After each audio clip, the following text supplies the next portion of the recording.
예, 그동안 굉장히 가물었는데 간밤에 비가 와서 너무나 감사합니다. 제가 지난주에 어머님 산소 갔다 오면서 주암댐을 봤는데 너무 말라가지고 바닥에 물이 있어서 너무 걱정이 되었습니다. 이거 비가 가을과 겨울에는 잘 안 오는데 이렇게 하다가는 우리가 재난 문자 받은 것처럼 제한급수하고 굉장히 어려울 것 같았는데 하나님께서 비를 주셔서 너무 감사하고 그러나 이제 비가 아직도 부족하죠.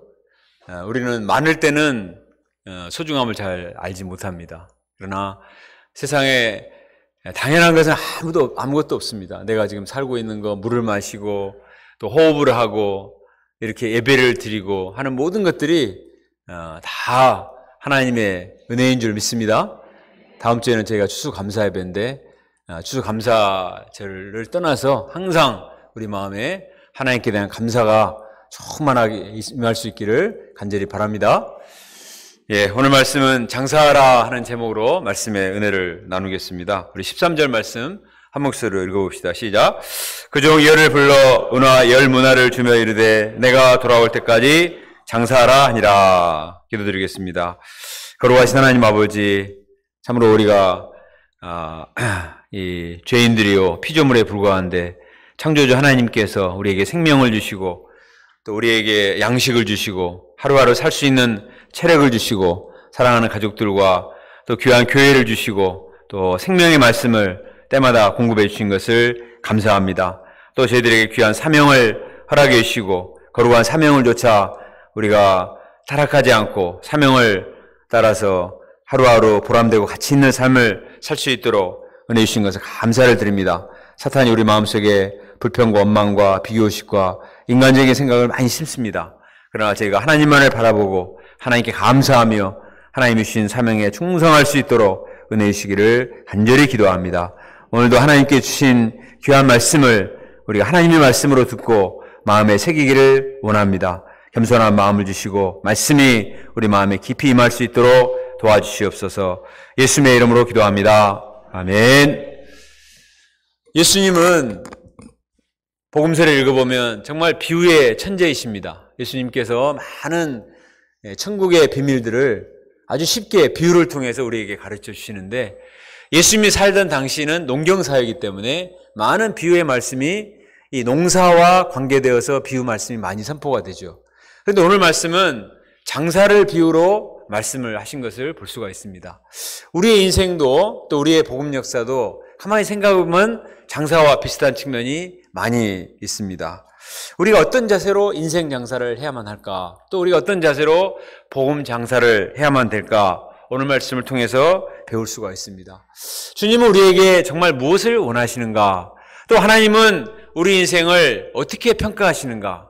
무엇을 기준으로 평가하시고 복 주시고 심판하시는가 하는 말씀이 오늘 말씀에 잘 드러나 있습니다. 우리가 오늘 말씀을 잘 새겨서 하나님이 기뻐하시는 이러한 인생을 살아서 하나님을 영화롭게 하고 또 하나님의 축복을 받는 저희들이 될 수 있기를 바랍니다.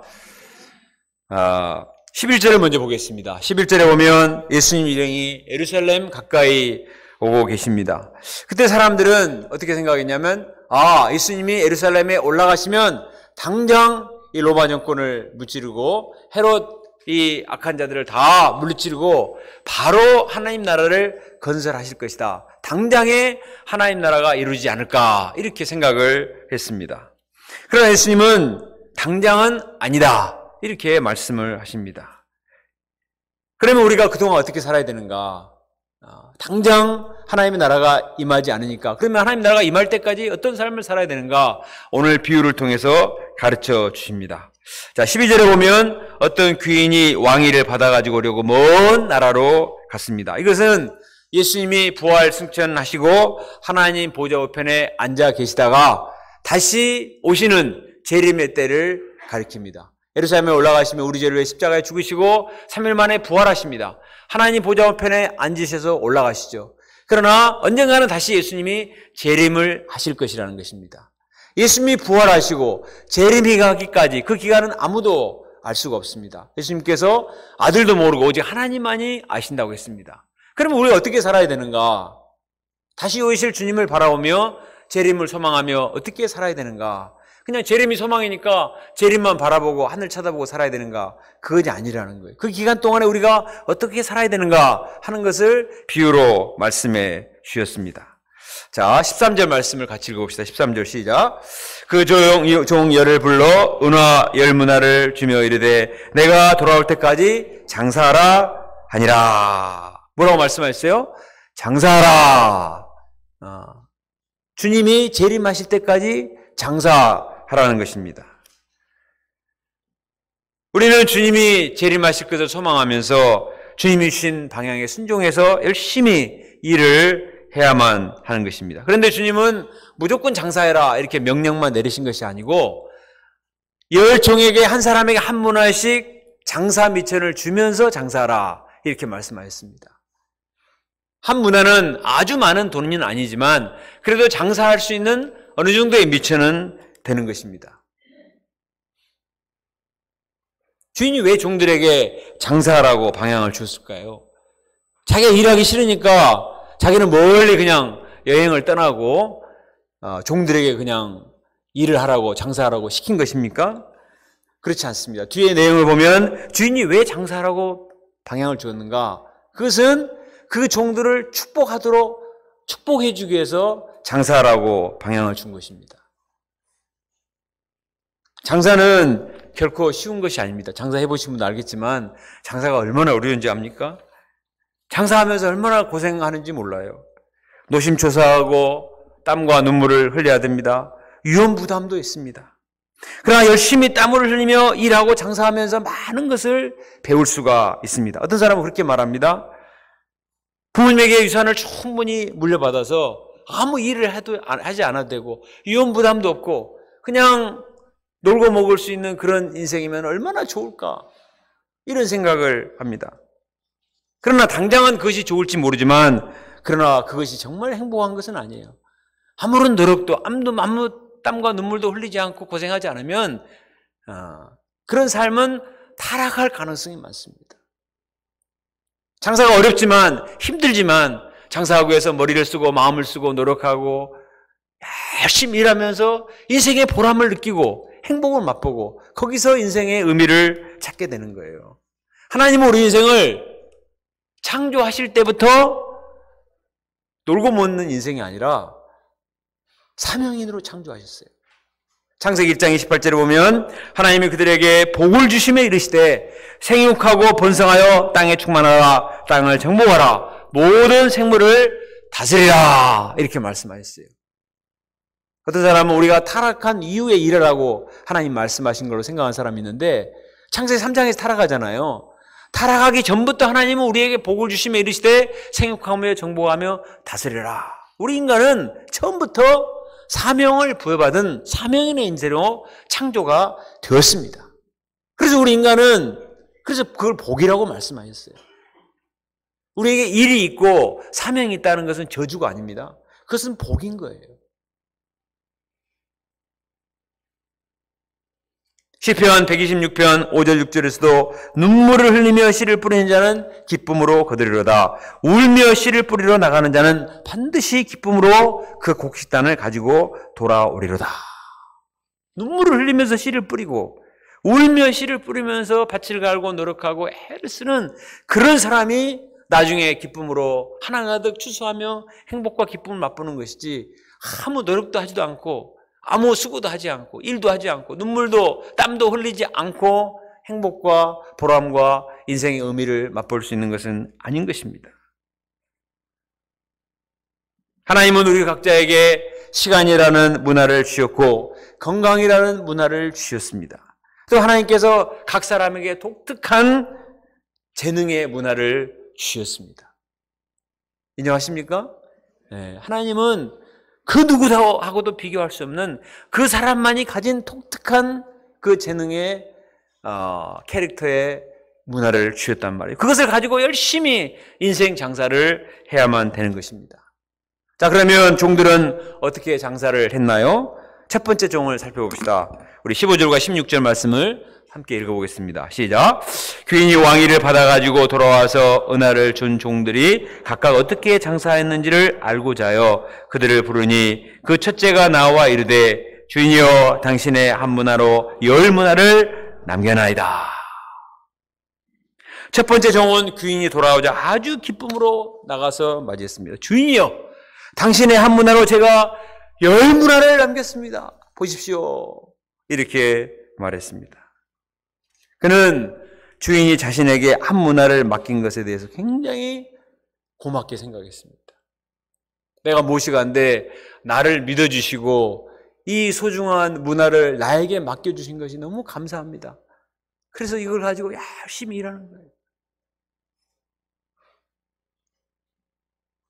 그는 새벽같이 일어나서 각화동 시장에 가서 채소와 과일을 떼어다가 열심히 깨끗이 씻고 다듬고 가게에 진열을 했습니다.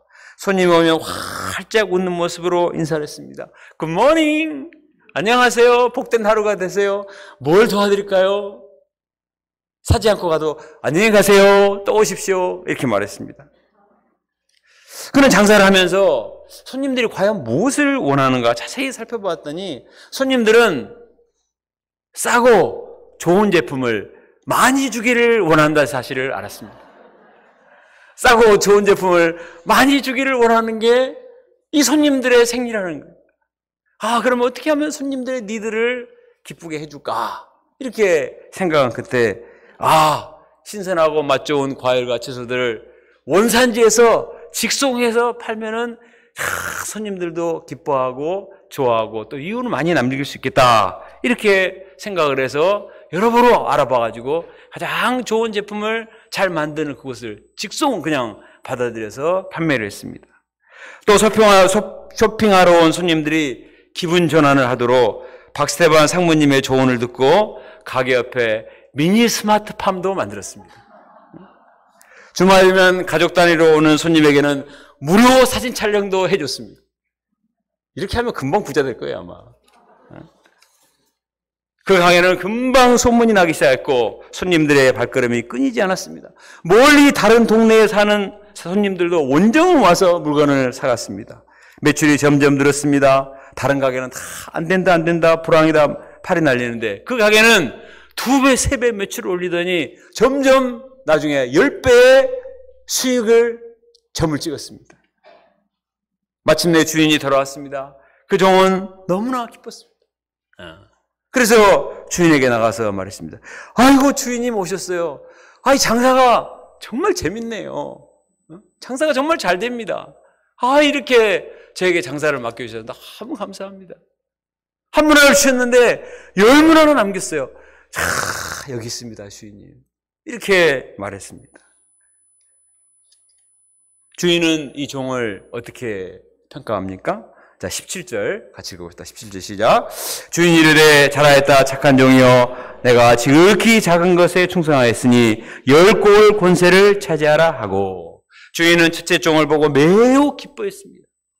왜 기뻐했습니까? 10배! 매출액을 보고 물론 그것도 기뻤겠죠. 그러나 주인의 기쁨의 가장 큰 원인은 매출액이 아니었습니다. 이 첫째 종의 마음 자세가 너무나 이쁘고 기쁜 거예요. 너무나 아름답고 사랑스러운 것입니다. 그래서 뭐라고 말하냐면 착한 종이요. 영어 성경 My good servant. 내 정말 좋은 종아 이렇게 말했습니다. 그의 종의 마음이 너무나 착했습니다. 착하다는 것은 주인과의 관계성이 좋다는 거예요.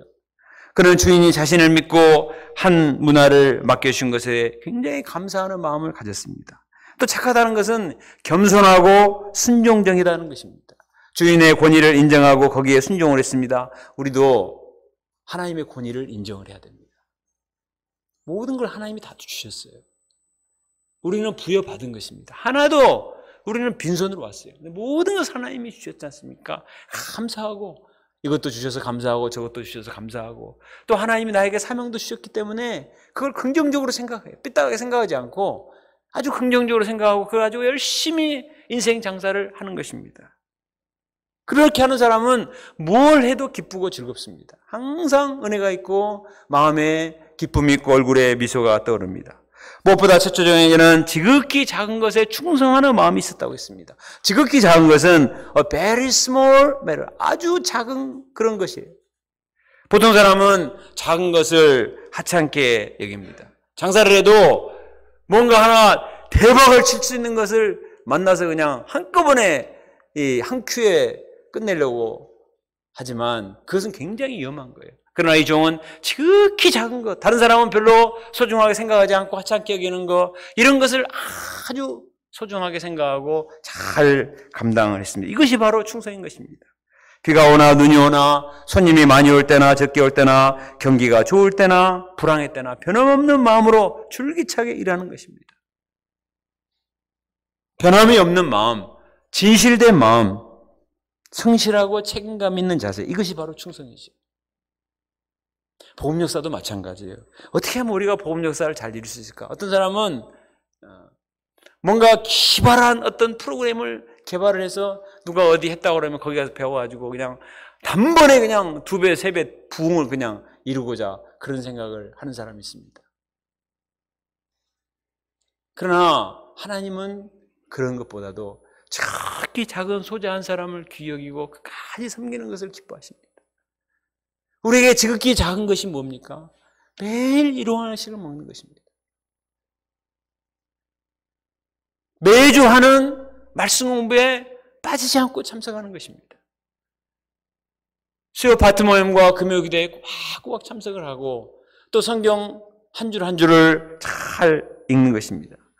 하나님이 우리에게 어떤 양을 맡겨주시면 그 양이 문제가 많은 양이든 문제가 적은 양이든 소원이 있어 보이든 없어 보이든 그 사람을 하나님이 보내신 양으로 영접하고 인내심을 가지고 1년이 걸리든 2년이 걸리든 3년이 걸리든 꾸준히 섬기는 것입니다. 그렇게 하다 보면 지극히 작은 것이 쌓이고 쌓이고 쌓여서 2배가 되고 3배가 됩니다.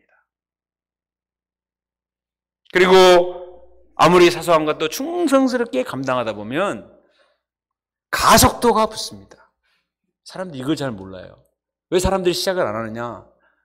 머리에서 계산하면 이렇게 해봐야 뭐 몇 년이 걸리고 이게 산술적으로 생각하거든요.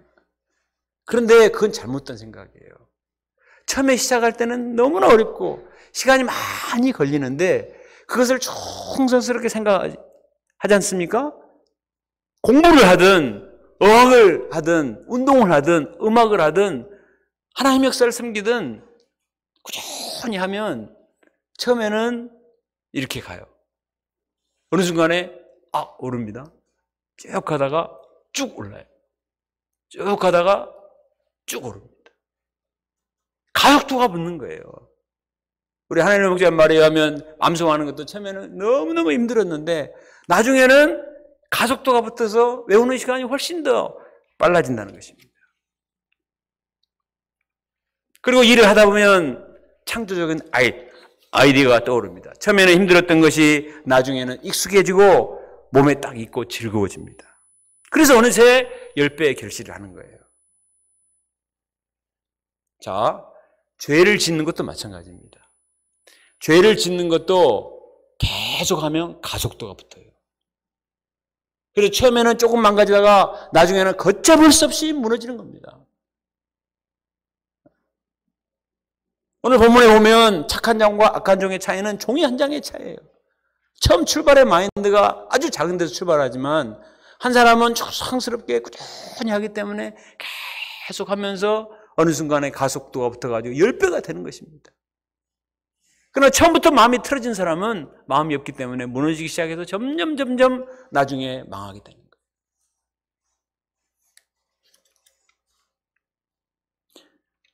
우리가 지난 가을 수양회 때 너무나 감사한 것은 우리 학생의 양들이 대부분 나온 지 얼마 되지 않는 양들인데 그들이 철로 역정을 감당을 해서 기대 이상의 은혜가 있었습니다. 이 사람들이 철로 역정을 하기나 할까? 근데 들어보신 분 알지만 얼마나 은혜가 있고 소망이 되었습니까? 이렇게 되기까지는 우리 목자님들이 그 양들을 돕기 위해서 꾸준히 캠퍼스에 올라가서 전도를 했습니다. 그리고 그들을 만나서 밥을 사주고 일대를 하고 모임에 초청하고 또 섬기기 위해서 지극히 작은 것에 충성을 다한 것입니다. 이것이 쌓이다 보니까 이들이 어느 순간에 영적인 눈이 트이고 마음에 소원이 생기고 이제는 점점 성장하는 역사가 일어나게 되었습니다. 이렇게 해서 양이 목자가 되고 목자가 선교사가 되고 한 캠퍼스가 되고 한 나라가 개척이 되는 것이지 뭐 엄청난 어떤 기적이 그냥 확 일어나가지고 한순간에 뒤집어지는 거 아닙니다.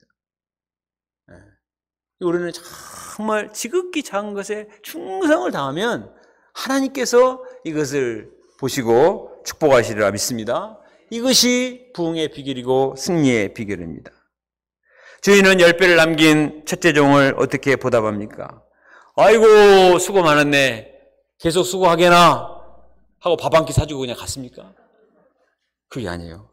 자, 본문을 보세요. 10골 권세를 차지하라 이렇게 말씀했습니다. 첫째 종이 수고해서 남긴 수익은 한 문화로 10문화를 남겼습니다. 그것도 대단하죠. 한 문화 했는데 10문화가 되었다. 그것도 대단합니다. 그러나 주인이 이 종에게 축복한 내용은 10고을을 다스리는 권세입니다. 10문화가 큽니까? 10고을 다스리는 권세가 큽니까? 어렵습니까? 하나님은 우리를 고생시키기 위해서 일을 맡기신 게 아니에요. 처음부터 네가 이렇게 하면 무슨 고을을 맡기겠다 그런 말도 안 하셨어요. 우리를 테스트하는 것입니다. 누군가에게 이러한 축복을 주기 원하는데 과연 그 사람이 그릇이 되는가 하나님이 지켜보는 것입니다. 그래서 그 사람이 정말 그릇이 되면 그 사람이 전혀 상상하지 못한 예상치 못한 축복으로 그 인생을 축복해 주시는 거예요. 강철왕 카네기, 앤드류 카네기가 은퇴할 즈음에 과연 이 회사를 누구한테 맡길까? 사람들이 굉장히 관심이 많았습니다. 그 회사는 굉장한 인재들이 이미 많이 있었기 때문에 아마 뭐 이런 사람이 될 것이다 생각을 했는데 놀랍게도 카네의 후계자는 찰스 쉬브라는 비서였습니다. 사람들 깜짝 놀랐습니다. 왜냐하면 쉬브는 초등학교밖에 졸업을 하지 않은 사람이었습니다. 그는 처음에 카네기의 공장에 마당 쓰는 일용직 청소부로 취직을 했어요. 그런데 이 사람은 마당을 쓰려고 말하면 마당만 쓰는 게 아니라 구석구석 나중에는 공장 전체를 청소를 하는 거예요. 그리고 무슨 한 가지 일을 맡기면 두 가지, 세 가지 일을 합니다. 그러고 나서도 무슨 말을 하거나 요구를 하는 것도 아니에요. 그냥 그 자체를 자기가 초등학교밖에 안 나온 사람인데 자기를 불러준 것만으로 감사해가지고 열심히 일을 하는 것입니다. 그 큰 회사에 이런 마당 쓰는 사람이 누구 회장의 귀에나 들어오겠습니까? 근데 이렇게 성실하다는 말이 카네기 귀에 들어왔습니다. 그래서 카네기가 비서실의 말단 직원으로 채용을 합니다. 그런데 이 슈브는 비서실에서 일하면서도 항상 메모지를 갖고 다니면서 카네기가 한 말을 열심히 받아 적습니다. 회장이 뭘 원하는가? 회사가 뭘 하기를 원하는가? 무엇이 필요한가? 이것을 생각을 하고 연구를 하는 겁니다. 그래서 나중에 보니까 카네기가 한 말을 전부 다 해놓고 있는 거예요. 생각지도 못한 것도 준비를 하고 있습니다. 어느 날은 카네기가 밤늦게까지 일하다가 늦게 퇴근을 하게 됐어요. 근데 쉬브가 사무실에 앉아있는 거예요. 아니, 자네 왜 퇴근을 안 하고 앉아있는가? 사장님이 혹시 시키실 일이 있을 것 같아서 제가 기다리고 있었습니다. 요즘 사람들은 내가 왜 늦게까지 있어야 됩니까? 그렇게 하고 나갈 겁니다. 그렇게 한다고 해서 뭐 그때 당시에 뭐 월급을 많이 주는 것도 아닌데 그렇게 하겠습니다.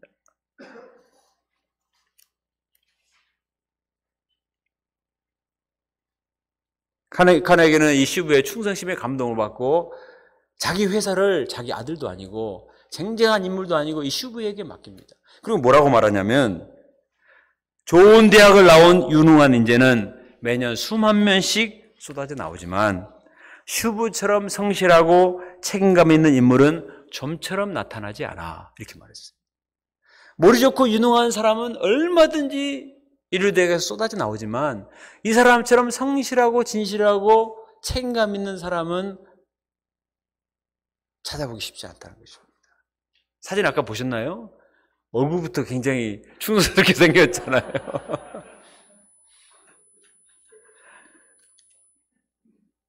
하나님은 우리가 정확히 작은 일을 욕심부리지 않고 성을 다하면 그거를 보시는 거예요. 그리고 하나님께서는 언젠가 축복하시는데 그 축복은 상상을 초월한 것입니다. 창세기 요셉이 보세요. 노예로 끌려와가지고 그 고생을 하고 감옥에 끌려가서 천대와 멸시를 당하고 무슨 마음의 의욕이 있겠어요. 그런데도 그 모든 아픔과 모멸을 참고 충성스럽게 일을 하니까 나중에 뭐가 됩니까? 애굽의 총리가 됩니다. 자기가 애굽의 총리가 될 꿈도 꿀지 못했고 바라지도 않았어요. 그런데 하나님께서는 요셉을 지켜보신 거예요. 이놈이 어떻게 하는가 보자. 노예 생활을 어떻게 하는가 보자. 감옥 생활을 어떻게 하는가 보자. 많이 지켜보다가 바로가 임명한 게 아니에요. 뒤에서 하나님이 다 보고 계시고 하나님이 조종하세요. 바로도 조종하시고 또 모든 사람도 다 조종하시고 마침내 하나님이 결국은 요셉을 총리로 세우시잖아요. 우리가 하나님께 대해서 선한 마음을 가지고 착한 마음을 가지고 작기 작은 일에 충성을 다하면 하나님이 반드시 때가 되면 우리를 축복해 주시리라 믿습니다. 두 번째 종을 봅시다. 18절을 같이 읽어볼까요? 시작. 그 둘째가 와서 이르되 주인이여 당신의 한 문화로 5문화를 만들었나이다. 이 사람들이 열심히 일했습니다. 그러나 앞에 10문화 남긴 사람보다는 반밖에 하지 않았어요. 그러나 자기가 절반밖에 못 남겼다고 해서 열등감을 느끼거나 시리에 빠지지 않았습니다. 주인이여 저도 5문화를 남겼습니다. 아주 자랑스럽게 말했습니다. 주인도 뭐라고 말하죠? 와, 자네도 충성을 다해서 고맙네. 5골 다스리는 권세를 받게나 이렇게 말했습니다. 주인도 다른 사람과 비교하지 않았습니다. 그 사람이 할 수 있는 최선을 다했으면 그것으로 족한 거예요. 그리고 그 사람에게 맞는 축복을 줬습니다. 5문화 만든 사람에게 10골을 맡기면 과부하예요. 그 사람에게 맞는 것은 5골 다스리는 권세이기 때문에 가장 맞는 것을 주신 것입니다. 우리는 다른 사람과 비교할 필요 없어요. 내가 다른 사람보다 더 많은 문화를 남겼다고 해서 교만해서도 안 되고 적게 남겼다고 해서 열등감에 빠질 필요도 없습니다. 우리는 하나님 앞에서 하나님이 주신 문화를 가지고 열심히 인생 사는 날 동안 인생 장사를 해서 하나님 앞에 그것을 내놓으면 되는 거예요. 그러면 하나님이 거기에 맞는 축복을 주시고 은혜를 베푸시리라 믿습니다. 자, 세 번째 종입니다. 20절, 21절을 같이 읽습니다. 시작. 또 한 사람이 와서 이르되 주인이여 보소서 당신의 한 문화가 여기 있나이다. 내가 수건으로 쌓아두었나이다. 이는 당신이 엄한 사람인 것을 내가 무서워함이라. 당신은 두지 않는 것을 취하고 심지 않는 것을 거두나이다. 자, 그는 주인에게 받은 한 문화를 가지고 왔습니다. 그리고 말했습니다. 주인이여, 제가 삥땅하지 않았습니다. 당신이 준 문화 제가 수건에 잘 싸뒀어요. 보세요. 그대로 줘. 가져가세요. 이렇게 말했습니다. 주인은 종에게 문화를 보관하라고 하지 않았어요. 장사하라고 말했습니다. 그러나 그는 주인의 말에 순종하지 않았습니다. 그 이유는 주인에 대해서 악감정이 있었기 때문이에요. 주인은 자기에게 관심이 없고 이웃만 취하는 이런 엄한 사람이다. 두지 않는 것을 취하고 심지 않는 것을 거두는 악덕 기업주다. 내가 이런 주인에게 열심히 일할 필요가 뭐가 있는가. 처음부터 주인이 마음에 안 들었어요. 그는 아마도 자기는 똑똑한 사람이고 능력이 많은 사람인데 왜 다른 사람과 똑같은 한 문화만 주는가, 더 많이 줘야지, 이런 불만이 있었을지도 모르겠어요. 괜히 일하기 싫으니까 주인 핑계를 댔을 수도 있습니다. 열심히 일해봐야 주인 좋은 꼴만 나는데 나 고생하지 않겠다. 이런 이기적인 마음 때문에 이렇게 했을 수도 있습니다. 자, 어쨌든 주인의 반응이 어떤가? 우리 22절, 23절을 같이 읽습니다. 시작. 주인이 이르되 악한 종아, 내가 내 말로 너를 심판하노니 너는 내가 두지 않는 것을 취하고 심지 않는 것을 거두는 엄한 사람인 줄로 알았느냐? 그러면 어찌하여 내 돈을 은행에 맡기지 아니하였느냐? 그리하였으면 내게 와서 그 이자와 함께 그 돈을 찾았으리라 하고. 주인은 이 사람 뭐라고 말했습니까? 악한 종아, you wicked servant, 아주 사악한 놈이다. 이렇게 말했습니다. 주인은 그를 사랑하고 믿고 장사 미천을 맡겼는데 그 선을 악으로 갚은 것입니다. 주인이 그런 의도가 있는 것이 아닌데 자기 스스로 왜곡시키고 주인을 나쁜 사람으로 매도를 했습니다. 주인은 말했습니다. 내가 너의 말로 너를 심판한다. 그의 말에 문제가 있어요. 그의 말은 너무나 교만하고 너무나 부정적이고 너무나 사납고 공격적입니다. 원망과 불평과 반발심으로 가득합니다. 이 종이 주인에게 조금이라도 마음이 있었다면 최소한의 A라도 시켜서 일 안 해도 좋으니까 은행에도 맡겨두면 이자라도 불릴 텐데 그것도 싫은 거예요. 은행 가기도 싫어. 여기서 농업 가는 것도 싫다 이 말이에요. 그냥 주머니에 넣어뒀습니다. 이런 사람은 시간이 지나도 아무런 발전이 없고 성장이 없고 열매가 없습니다. 제자리 그럼 퇴보인 것입니다. 하나님이 주신 소중한 시간과 젊음과 열정과 나에게 준 엄청난 잠재력을 왜 수건에 싸두고 아무 일도 안 하고 불평과 원망만 하는 것입니까? 그것은 악한 거예요. 그거 악한 것입니다. 무슨 핑계를 댈지 모르지만 하나님 앞에 하나님은 분명히 말씀하시요. 너는 악한 종이다. 악하다고 말씀하십니다. 너의 말로 내가 너를 심판하겠다. 자기 말 때문에 스스로 파멸의 구덩이를 판 것입니다. 결국 주인은 어떻게 했습니까? 23절 24절에 보면 곁에 섰는 사람들이 이르되 그 한 문을 빼앗아 열문하는 사람에게 주라 말씀했습니다. 그는 이제 한 문화마저 뺏기고 빈털터리가 됐습니다. 자, 주인을 우습게 생각하면 안 됩니다. 하나님을 만으로 여기면 안 돼요. 하나님이 우리에게 시간을 주시고 건강을 주시고 예수님의 십자가 보혈로 구원을 주시고 사명을 주셨다.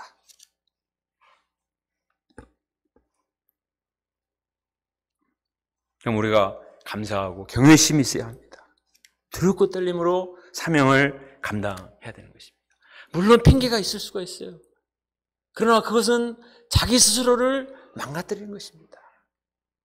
26절에 주인은 말했습니다. 무릇 있는 자는 받겠고 없는 자는 그 있는 것도 빼앗기리라. 있는 자는 뭘 말한가요? 주인에 대해서 마음이 있는 거예요.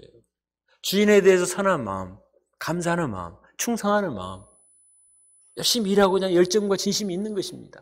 이런 있는 사람은 하나님이 더 축복하시는 거예요. 없는 사람은 마음이 없는 거예요. 하나님께 마음이 없고 열정이 없고 감사가 없고 겸손이 없고 순종의 마음이 없는 것입니다. 그런 사람은 있는 것도 빼앗긴다.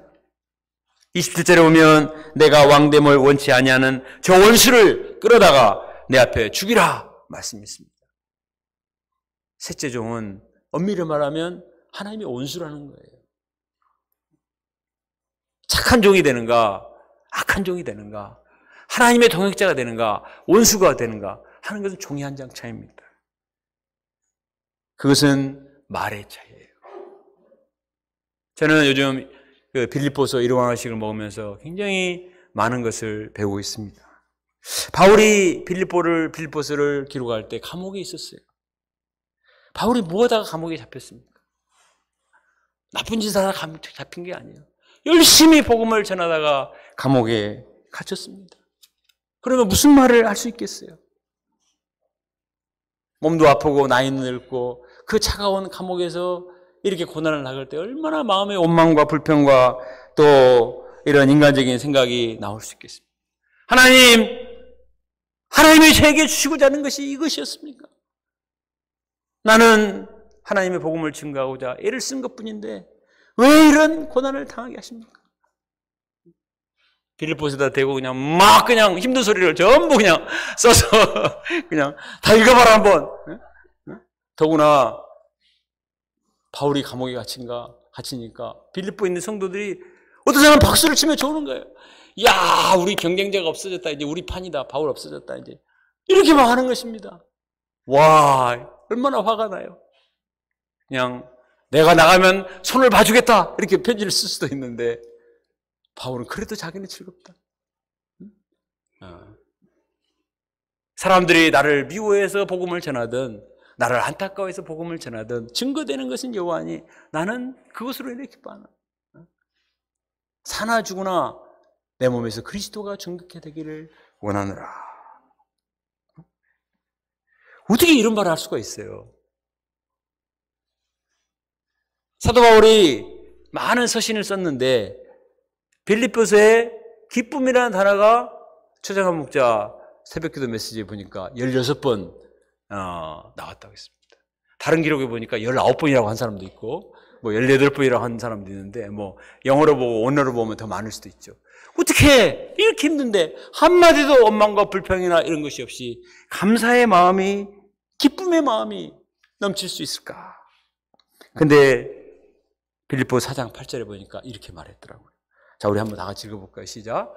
무엇이든지 참되며 무엇이든지 경건하며 무엇이든지 옳으며 무엇이든지 정결하며 무엇이든지 사랑받을 만하며 무엇이든지 칭찬받을 만하며 무슨 덕이 있든지 무슨 기름이 있든지 그것들을 생각하라. 귀인이 돌아와서 말을 문제 삼았습니다. 이 사람이 말이 문제인 것은 생각이 잘못됐기 때문에. 생각에서 말이 나오잖아요. 자, 사도 바울이 감옥에 갇혀 있으면서 좋은 생각만 들었을까요? 사도 바울도 인간인데 왜 힘든 마음이 들지 않았겠어요? 다시 화면을 좀 보여주세요. 그런데 사도 바울은 뭐라고 말하냐면 참되고 무슨 생각을 해야 되냐? 참된 생각, 경건한 생각, 옳은 생각, 정결한 생각, 사랑받을 만한 생각, 칭찬받을 만한 생각, 덕이 있는 생각을 하라는 거예요. 사도 바울이 이런 영적인 생각을 하기 위해서 얼마나 몸부림치며 투쟁을 했겠습니까? 얼마나 많은 기도를 했겠어요? 그 마음에서도 온갖 불평과 원망과 인간적인 생각이 들었을 것입니다. 바울이라는 영화를 한번 보세요. 그 영화 보면은 바울의 고뇌가 잘 드러나 있습니다. 굉장히 마음에 힘들고 어려운 게 있어요. 그러나 편지를 쓸 때는 이 모든 것을 소화를 하고 승화를 시켰습니다. 예수님을 생각하면서. 예수님을 생각하니까 할 말이 없어요. 예수님은 나보다 훨씬 더 많은 고난을 감당하시고 이것을 통해서 부활의 영광에 이르셨기 때문에 오히려 내가 죽음에 이르기를 원하노라 이렇게 말하잖아요. 바울이 이처럼 영적인 생각을 하고 영적인 가치관을 가지고 인생을 살았을 때 그의 인생은 너무나 아름다운 열매를 맺게 되었습니다. 우리가 인생을 살면서 수많은 일을 만나지만 무슨 생각을 할 것인가? 사람은 내게 오는 일에 따라 반응을 하고 생각을 합니다. 나에게 억울한 일을 당하면 화가 나고 당연합니다. 그렇지만 우리 신자들은 무엇이든지 참되고 무엇이든지 경건하며 무엇이든지 옳고 무엇이든지 덕이 되는 것을 생각하고자 애를 쓰라는 것입니다. 그렇게 말하려고 애를 쓰라는 거예요. 그렇게 하면 나만 손해보는가? 천만의 말씀이에요. 그러면은 결국 내가 열심히 일을 해서 내가 축복을 받습니다. 내가 얼마든지 이유가 있어서 원망하고 불평하고 이런 말을 하면은 좋을 것 같지만 그 말 때문에 심판을 받고 자기 스스로 자멸하는 거예요. 옛날에 어떤 집에 머슴들이 있었답니다. 머슴들이 일정 기간 일을 하고 이제 집에 돌아가게 됐습니다. 주인이 왔어요. 아이고 자네들 수고했는데 집에 돌아가기 전에 새끼 좀 꿔주게나 이렇게 말해요. 여러분 새끼 아세요? 젊은 사람들은 새끼줄 잘 모를 수도 있어요. 근데 그 말을 듣고 한종은 화를 내면서 말했습니다. 아니 이 주인은 마지막까지 일을 시키네. 아니, 집에 가려고 하는데 마지막까지 새끼 꼬라고. 아유 나 안 해. 들어놓아 버렸습니다. 근데 착한 종이 말했어요. 아유 주인님이 그동안 우리에게 끼치는 은덕이 얼마나 큰가. 아니 새끼 꼬 뭐 어려워. 할 일도 없는데 새끼 꼬지 모르고. 아니 꼰대를 부르면서 열심히 새끼를 꼬았습니다. 며칠을 지난 뒤에 주인이 나타났습니다. 아이고 자네들 주려고 엽전을 가지고 왔는데 자네들이 꼰 새끼에다가 엽전을 다 꿰서 가지고 가게나 이렇게 말했습니다.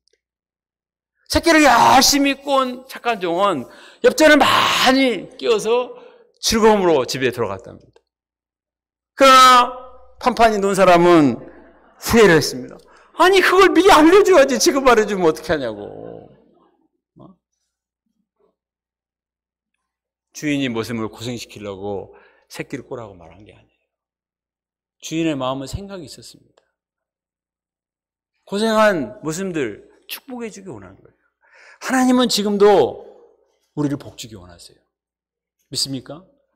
이걸 믿어야 돼요. 하나님은 근본적으로 우리를 사랑하시고 복주기 원하시는 분이십니다. 아니에요. 하나님 복주기 원하시면 내 인생이 왜 이 모양이 꼴이에요? 과정입니다. 과정. 과정. 지난주에 배웠잖아요. 합력하여 선을 이루시기 위한 과정이에요. 그걸 믿어야 됩니다. 이거를 불신하게 하는 건 사탄이 심는 생각이에요. 사탄은 물러가라. 인간적인 생각, 불신적인 생각 다 물리치고 아무리 서운한 마음이 들고 아무리 부정적인 생각이 들어도 아니야. 하나님은 나를 사랑하셔. 독생자까지 주셨는데 나를 지금까지 이렇게 인도하셨는데 얼마나 좋으신 분인가. 이 일에도 하나님의 뜻이 있을 것이다. 목자님이 왜 일을 또 시킬까? 왜 나만 시켜? 아, 목자님이 나를 사랑하니까 일을 시키시네. 생각하기 나름이에요. 그리고 묵묵히 작은 일에 충성하면 자기가 복을 받습니다. 자기가 복을 받아요. 결론입니다. 오늘 주님께서는 장사하라 말씀하시는데 고생시키려고 말씀하신 것이 아니고 복 주시려고 말씀하시는 거예요. 이 하나님의 뜻을 잘 영접하고 지극히 작은 일에 충성을 다하면 하나님이 반드시 우리를 축복하시리라 믿습니다. 사단이 심는 인간적인 생각하지 말고 영적인 생각을 하고 선한 마음을 가지고 충성을 다해서 하나님의 복을 받는 주의 자녀들이 될 수 있기를 축원합니다.